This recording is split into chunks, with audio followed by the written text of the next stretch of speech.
السيده ماشي دبلوماسيه، السيده مسؤوله. شوف صحافتكم جارت، تلفزيونكم هبلوا، مسؤولينكم. عرفتي تخيل طلع فاتي رئيس البرلمان ديالو قال لك كيكذب. انا نعطيك مثال، نتوما غير خطاب الديمقراطيه ديال الشان الداخلي غادي تهضروا عليه نجحوا ولا لا؟ رئيس دوله، وتخيل انت تنقول لك دابا ما بغيتش بلاتي، دابا انت تقرر رئيس دوله بموظفه في المغرب. يا خويا موظفه اداريه تبع اداره المملكه المغربيه، شي ما يهضرش عليها. واش هي قالت لكم بغيتي؟ هي قالت لك عندي وثائق تثبت وسكتات. بحال كاين عندنا وثائق تثبت ان الاندلس كانت في عهد المرابطين تحت الحكم المغربي. شتي ملك اسبانيا طلعتي تفتف دابا.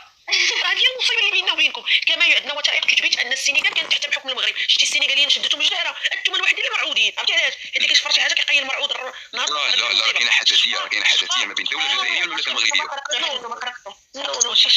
انا مع احتراماتي لك، انا ما كنهضرش عليك انت، انا كنهضر على النظام. شتي الشفار ديما تيحسس على راسو، فين ما يسمع كلمه كيسحبوا عليه. هذه هي مصيبتكم، نتوما نظامكم شفر. انا نجيكم من الاخر، عجباتك ولا ما عجباتكش.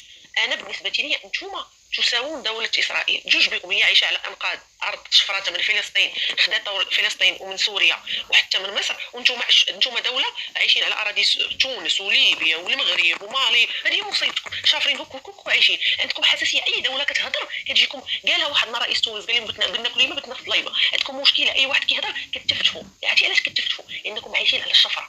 راه هذه هي المصيبه. عرفتي ديك الارض كون عارفها ارضك، اقسم بالله ما تزعزعك شي حاجه. 47 عام وانتم تدعموا البوليزاريو، ما تهزش فينا شعره. عرفتي علاش؟ حيت عارفين ارضنا. غادي نعطيك الدليل بيني، الفرق بيني وبينك.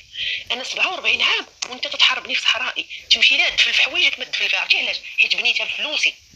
حنا المغاربه كنعطيو من ضرائبنا باش بنينا ديك الارض، حيت عارفينها ديالنا. تمشي للصحراء الشرقيه شانطي ما مقادش، ما حطيتوش فيها الفلوس. عرفتي علاش؟ حيت عارفها ماشي ديالك، عارف مولاها الحقيقي غيجي النهار اللي غيديها، فما كتخسرش فيها الفلوس. هذيك المنطقه غنيه بالخيرات وكتعيش فقر كيشوف. شتي نتوما كلكم عايشين ضروري افكار ما نعرفش الا افكار. نعطيك بالدليل، نعطيك الجزائر شي افكار. عندكم شي مدارس تما كتحمر الوجه، عندكم شي مستشفيات، عندكم شي اراضي. اش من الله يهديك. واش حنا ما تنشوفوش؟ نوريك حل. واش كاين جامعه؟ نعطيك اكزومبل. واش كاين جامعات؟ نوريك انا الناس تما كيتسناو الماء يجي باش تخبوا لهم الماء. هذه الله يهديك. واش كتكذب عليا ولا لا؟ واش انت عندك استثمارات في 2023 اصاحبي؟ واش نتايا منطقه غنيه ديالك زي الامارات؟ ميك انا نجيب خلاص حمل الامارات نجيب السميك ديالك فرحان بها خويا. نعطيك بالدليل. انت تبغي دليل، نعرف تبغي دليل. كتبوا الدليل، نعطيك الدليل. خليني نكمل لك بالدليل. روحي مؤشر التنميه البشريه هذه ما دارتها ني الجزائر ني المغرب ني فرنسا ني ايطاليان، الهيئات المتحده دارتها. شوفي كلاسمون تاع الجزائر شحال وردي لي الخبر. كيفيه التسويق. لا سي الملكه المغربيه، لحظه الله يحفظكم. نجيب مؤشر التنميه البشريه بماذا يقاس؟ خلينا من الوثائق المزوره اللي كتعطي الجزائر باش يعطيوها واحد المعدل معين. المؤشر ديال التنميه البشريه كيقاس بالاوضاع الداخليه اللي كتعيشها الجزائر. لا سي خويا عزيز الله يرضي عليك، عنده علاقه براس المال البشري. عنده علاقه براس المال البشري. لحظه خويا العزيز، لما كنشوف انا بلي كاين تهميش وكاين احتياجات وكاين طوابير وكاين مشاكل وان راس المال البشري غير مطور، فهنا كيعني بلي ان التنميه البشريه اللي عندكم يعني ماشي في مستوى، ثم ان هذه التنميه البشريه خصها بواحد الوضعيه اقتصاديه قويه. خصها تكون عندك واحد الوضعيه اقتصاديه قويه، خصها تكون عندك واحد القوه اقتصاديه، خصها تكون عندك ظروف ديال الداخليه، خصها تكون ظروف اللي هي مزيانه. ولكن الجزائر ما عندهاش هادشي خويا. يعني على الورق انتم راه عندكم معدل متقدم في التنميه البشريه مثلا. المغرب هو افضل منكم بكثير. حنا ما عندناش طوابير، ما عندناش اقتصاد الريع، عندنا راس مال البشري متطور جدا، واي ميدان كتمشي فيه كتلقى بلي ان عندنا طاقات وكفاءات مغربيه، والناس مغاربه هما اللي كيخدموا وهما اللي كيطوروا. اذا ما يمكنلكش تجي تقارن التنميه البشريه في الجزائر مع التنميه البشريه في المغرب نهائيا. ولكن على الورق يمكن لك تفرح يا اخي العزيز. يا اخي العزيز، انا كنت شوف، انا نعطيك مثال. نهار اللي صدر البنك الدولي التقرير ديالو بان الجزائر مهدده بزلزال اقتصادي عنيف، هكذا صدر القرار ديالو والتقرير ديالو البنك الدولي. علاش بنى المعطيات ديالو؟ بناها على المستندات والوثائق اللي تسلمها من وزير الاقتصاد ديالكم. يعني كيطلب من وزير الاقتصاد ديالكم زوار للزوار، بالرغم ديك الزوار للزوار يعني التقرير ديال البنك الدولي كان يعني كيحضر من زلزال اقتصادي عنيف.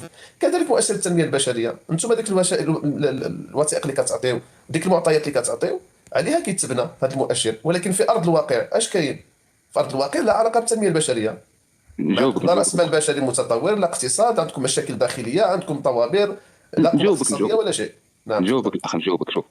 شوف اولا كي تكون منظمه الهيئات المتحده غادي دير واحد اللجنه في كل بلد، ونورمالمون ديرها في العاصمه تاع البلد كما انا درتها في الجزائر العاصمه، تما هي دير تقارير، كاين تاع حقوق الانسان وكاين تاع التنميه البشريه، السياج السوسيال تاعها راه في اجي، وهي تشوف، ما تتكلش غير الوزير الاقتصادي كما قلت، هي دير تقارير وهي تشوف. هذه اولا. ثانيا كي تقول الجزائر راهي في الخطر في الاقتصاد تاعها، ما غاديش تدخل المنظمه تاع البريكس هذه فيها روسيا والصين والهند والبرازيل.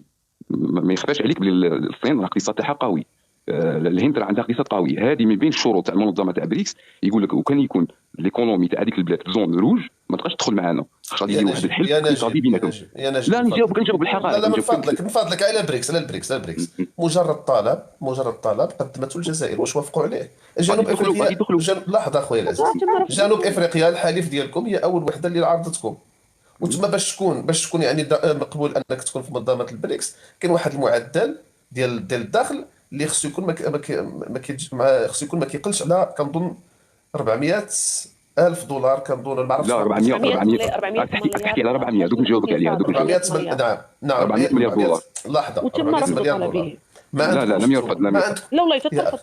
لم يرفض. ترفض يا اخي، ترفض والله العظيم الا ترفض يا اخي. تعرضت عليكم يا جنوب افريقيا خويا. جنوب افريقيا كيقول لكم بس زوينه في الاخبار وما تيقولوش لكم الكماله، راه ماشي مشكلتنا انكم ما كتقراوش الكمالات الاخبار اخويا، راه العالم كله عرف ان البريكس رفضاتكم، راه انتم ديما كتمشيو بمبدا ولا تقربوا الصلاه وكتسكتوا، راه هي مصيبتكم. الدوله قالت لكم قدمنا الطلب، ولكن الدوله ما بغاتش تعطيكم الحقيقه ان جنوب افريقيا قالت لكم لا. وشكون؟ جنوب افريقيا قالت لكم لا. الواقع انتم اللي راكم تشوفوا فيه، راكم تشوفوا غير في منصات التواصل الاجتماعي وتشوفوا الجزائر والاوضاع والطوابير والله يديك انا نجيب نجيب اسمح لي يا خويا، خليك واقعي. اخ مالكه ما تخلينيش اسمعني انا والله ما تخليني نتكلم. واقع تفضل خويا تفضل. والله غير ما تخليني نتكلم، خليني نعطيك غير واحد الامثله وانت تجاوبيني عليها. غير في الظرف تاع الكوفيد، في الظرف تاع الكوفيد 19 عامين الجزائر غلقت كاع الحدود وكاع الموانئ، كل شيء غلقاته. ثم كون جا الايكونومي تاعنا الاقتصاد تاعنا هش كما راكم تحكوا، تبلع عامين براسك عامين هي تبلع كاع الدول براس كاع حلوا. حنا الجزائر هنا عامين بلعوا، ثم كيما تكونش كاينه تما ماشي كاينه السيوله، ثم الجزائر كان عندها ريزيرف عامين بالريزيرف تاعها هي تمشى. كيف تقول لي هاش تقد دوله تبلع عامين على روحها، تغلق الحدود على روحها كاع؟ ما نحكي غير لو كومباني هنا تاع اريان تاع الجزائر ما كانش طيارات، روح ما كانت طيارات هوي، البور كان مغلوق. فاتي عطيه حيت حنا كذابين. عطيه ما نقولش كذابين حنا شاتي. لا عطيه اش نكبر لك. امنت لا ما امنتيناش، يلا كذبتينا. خبير يكشف لي الاخبار اسباب رفض جنوب افريقيا انضمام الجزائر. اسباب رفضتكم رفض صافي. بعد ذلك عندما عبرت كاب تاون عرف لها طلب انضمام الجزائر لتجمع البريكس الذي يضم كل من الهند والصين والبرازيل.